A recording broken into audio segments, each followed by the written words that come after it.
यो anime fam, क्या आप winter 2025 के सबसे इंसेन एनिमे सीजन के लिए तैयार हैं? कमर कस लें, क्योंकि हम एक ऐसी लाइनअप के जरिए एक ऐसी राइड पर जाने वाले हैं जो आपके होश उड़ा देगी। ये सीजन प्योर एनिमे ऑसमनेस का एक बूफे जैसा है। हमारे पास ऐसे सीक्वल्स हैं जो आपको हैरान कर देंगे, कुछ हिडन जेम्स जो आपको रुला देंगे, और नई सीरीज जो आपको एनिमे के बारे में जो कुछ भी आप जानते थे उस पर सवाल उठाने पर मजबूर कर देंगी।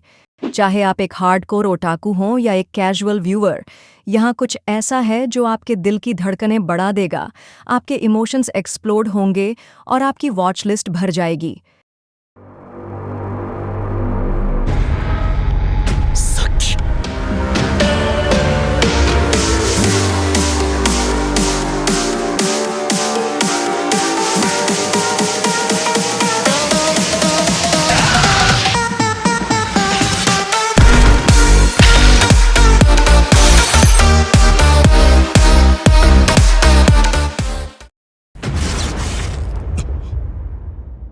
何かがおかしい。 सोलो लेवलिंग का सीजन 2 एक्शन और कैरेक्टर डेवलपमेंट के एक पावर हाउस के रूप में सामने आता है। अपने पहले सीजन की फिनोमिनल सक्सेस के बाद यह सीरीज संघ जिन्वू पर फोकस्ड अपने इंटेंस नैरेटिव के साथ ऑडियंसेस को अट्रैक्ट करना जारी रखती है। एनिमे ने अपने सावधानीपूर्वक तैयार किए गए फाइट सीक्वेंसेस और प्रोटैगनिस्ट के रिमार्केबल कैरेक्टर आर्क के लिए कई तारीफें हासिल की हैं। व्यूअर्स थ्रिलिंग एक्शन और सटीक स्टोरी टेलिंग के एक परफेक्ट ब्लेंड की उम्मीद कर सकते हैं जो एक्शन फैंटेसी जॉनर की बाउंड्रीज को आगे बढ़ाता है। 坂本太郎 जॉनर ब्लेंडिंग नैरेटिव्स के फैंस को साकामोटो डेज काफ़ी दिलचस्प लगेगा। ये सीरीज़ एक यूनिक प्रेमिस लाती है जो तारो साकामोटो को फॉलो करती है, जो एक फॉर्मर लेजेंडरी हिटमैन है जिसने अपने खतरनाक पास्ट को एक कन्वीनियंस स्टोर क्लर्क के रूप में जीने के लिए बदल दिया है। इस एनिमे को जो चीज़ वास्तव में अलग बनाती है वह है एक ऐसे कैरेक्टर की खोज जो अपनी नई पीसफुल लाइफ को बचाते हुए अपनी वायलेंट हिस्ट्री से बचने की कोशिश करता है। सीरीज शानदार ढंग से एक्शन और कॉमेडी को बैलेंस करती है, व्यूअर्स को एक ऐसे प्रोटैगनिस्ट के साथ पेश करती है जिसे अपने पास्ट से खतरों से निपटने के लिए वायलेंस के बजाय क्रिएटिव प्रॉब्लम सॉल्विंग का यूज़ करना चाहिए। まさか。人士様、ああ。薬屋。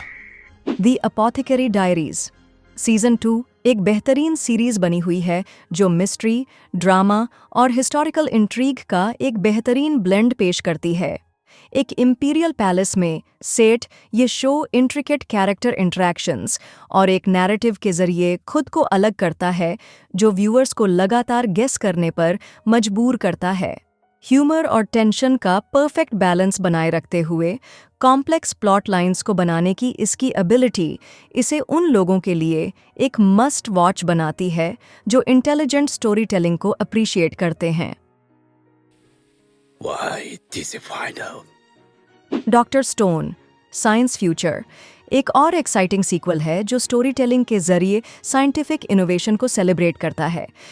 ये सीरीज़ हमेशा साइंटिफिक कॉन्सेप्ट्स को एक्सेसिबल और एक्साइटिंग बनाने, कॉम्प्लेक्स आइडियाज़ को एक एंटरटेनिंग नैरेटिव में बदलने की अपनी एबिलिटी के लिए रिमार्केबल रही है। हालांकि इस नए सीज़न का पहला एपिसोड हल्का फुल्का लग सकता है, जिसमें सेनकू जैसे कैरेक्टर्स अपने नॉर्थ अमेरिकन रूट को सेट करने के लिए पोकर गेम में शामिल होते हैं, ये कुछ और साइंटिफिक एडवेंचर्स की ओर बढ़ने का वादा करता है। 社が未来に触られないようにして絶対に जो लोग सुपर नेचुरल एलिमेंट्स को अप्रिशिएट करते हैं उनके लिए टॉयलेट बाउंड हानाको कून का दूसरा सीजन अपनी यूनिक सुपर नेचुरल कॉमेडी की एक डिलाइटफुल कंटिन्यूएशन देता है। यह सीरीज़ अपने एनिमेशन और एंगेजिंग स्टोरी लाइन को बनाए रखती है जो हाई स्कूल की स्टूडेंट नैने और गोस्ट हानाको को फॉलो करती है, जहां वे कामों में एकेडमी में मिस्ट्रीज को इन्वेस्टिगेट करते हैं। ये कॉमेडिक एलिमेंट्स को सुपरनैचुरल इंट्रीग के साथ बखूबी ब्लेंड करता है जो एक ऐसा देखने का एक्सपीरियंस बनाता है जो एंटरटेनिंग और मिस्टीरियस दोनों है। इनके अलावा Blue Exorcist, the Blue Night Saga, Unnamed Memory season 2, Ishura second season, the 100 girlfriend season 2 और माई हैप्पी मैरिज सीजन 2 भी हैं। その方が結果的に早いから。सीजन के हिडन जेम्स में से ज़ेंशु एक खास इनोवेटिव सीरीज के रूप में उभरती है।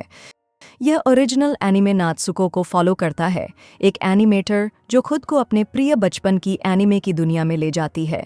यह एक मेटा नैरेटिव प्रस्तुत करती है जो एनिमे प्रोडक्शन के क्रिएटिव प्रोसेस को एक्सप्लोर करती है और साथ ही एक दिलचस्प आइसेकाई स्टाइल एडवेंचर भी लाती है। इस सीरीज को मिक्स्ड रिव्यूज मिले हैं, लेकिन इसका यूनिक कॉन्सेप्ट और कैरेक्टर डेवलपमेंट का पोटेंशियल इसे देखने लायक बनाता है। हनी लेमन सोडा एक हार्ट वार्मिंग यंग एज की स्टोरी प्रेजेंट करती है जो किसी भी इंसान के साथ मैच हो सकती है जिसने पर्सनल ग्रोथ और पास्ट चैलेंजेस पर काबू पाने का एक्सपीरियंस किया है। उका इशिमोरी एक शर्मीली लड़की जो सिवियर बुलिंग का एक्सपीरियंस करने के बाद हाई स्कूल में आगे बढ़ती है, एनिमे पर्सनल ट्रांसफॉर्मेशन का एक अलग एक्सप्लोरेशन ऑफर करता है।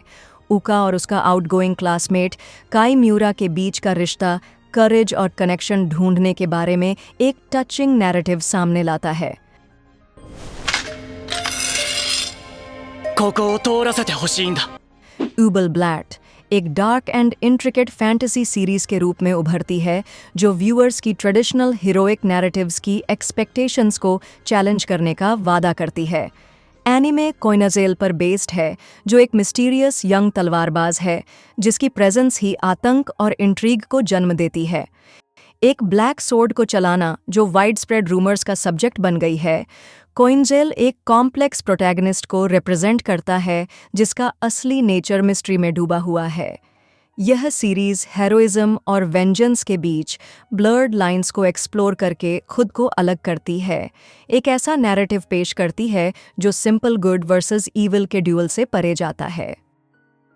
ちょっとごめんね。お金払った？ मेडलिस्ट एक पूरी तरह से अलग लेकिन बराबर कंपेलिंग नैरेटिव भी पेश करता है जो मेंटोरशिप और पर्सनल ट्रांसफॉर्मेशन की एक प्रोफाउंड ह्यूमन स्टोरी के जरिए फिगर स्केटिंग की दुनिया पर फोकस करती है।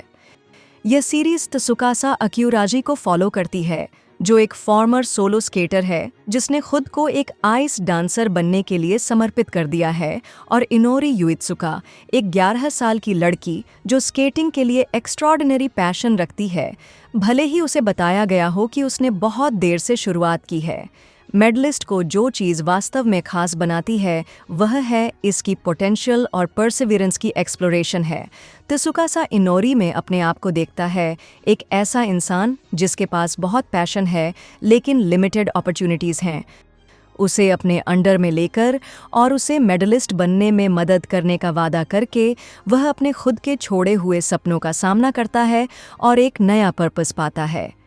एनिमे खूबसूरती से बहुत देर हो चुकी है कि परसेप्शन को तोड़ता है। यह दर्शाता है कि कैसे डिटर्मिनेशन और प्रॉपर गाइडेंस से मुश्किल ऑब्स्टिकल्स को दूर किया जा सकता है। 俺が解決します。 इसेकाई क्षेत्र में head hunted to another world from salary man to big four traditional transported to another world trope पर एक शानदार टेक के रूप में सामने आता है।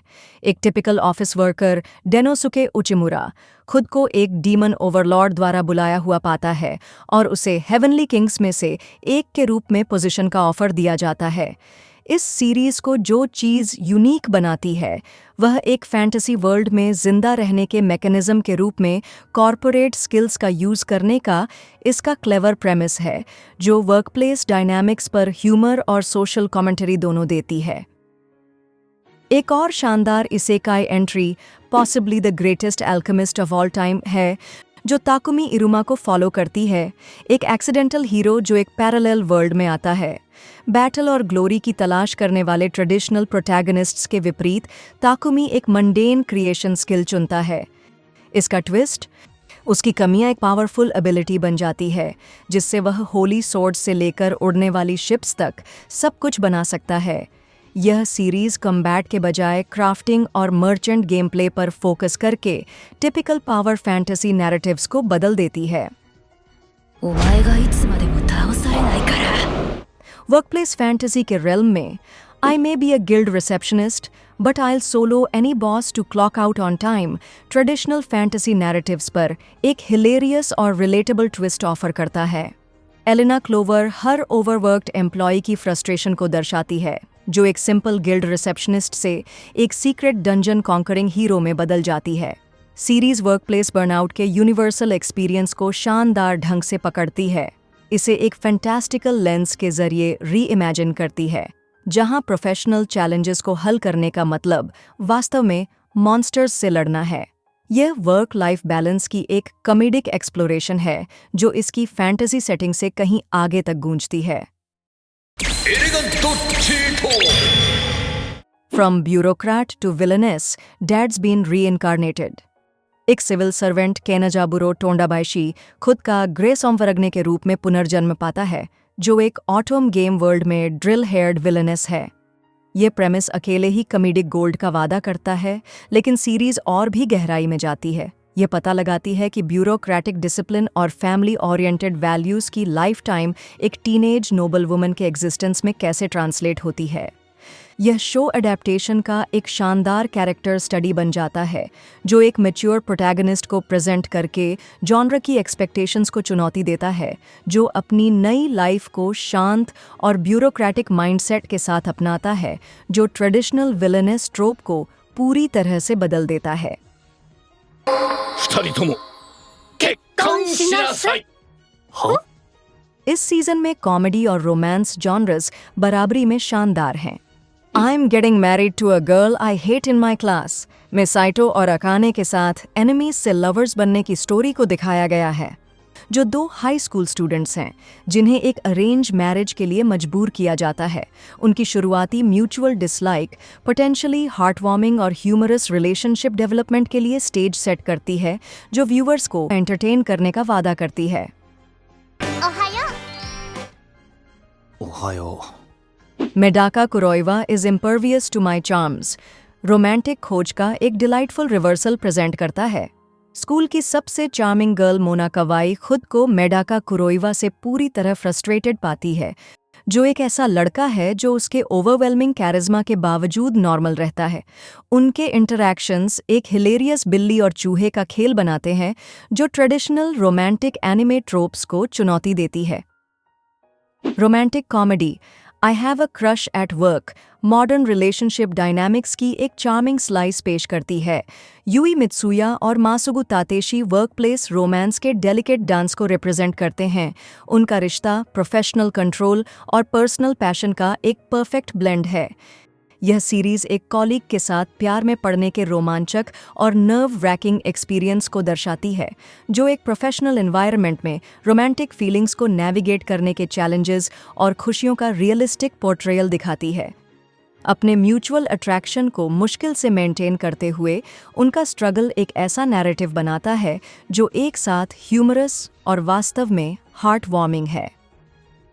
和彦 いやおはようマリー。 welcome to Japan miss elf isekai और स्लाइस ऑफ लाइफ कॉमेडी का एक यूनिक ब्लेंड पेश करती है। जब काजुहिरो के सपनों की दुनिया की एल्फ साथी अचानक उसकी असली जिंदगी में आ जाती है, तो ऑडियंसेस को कल्चरल डिस्कवरी, मैजिकल एनकाउंटर्स और अनएक्सपेक्टेड रिलेशनशिप्स की एक चार्मिंग एक्सप्लोरेशन देखने को मिलती है। सीरीज कंटेम्पररी सेटिंग्स के साथ फैंटेसी एलिमेंट्स को ब्लेंड करने का वादा करती है, जो एक हार्ट वार्मिंग और एंटरटेनिंग नैरेटिव बनाती है। और यहाँ विंटर 2025 का एनिमे सीजन हो गया।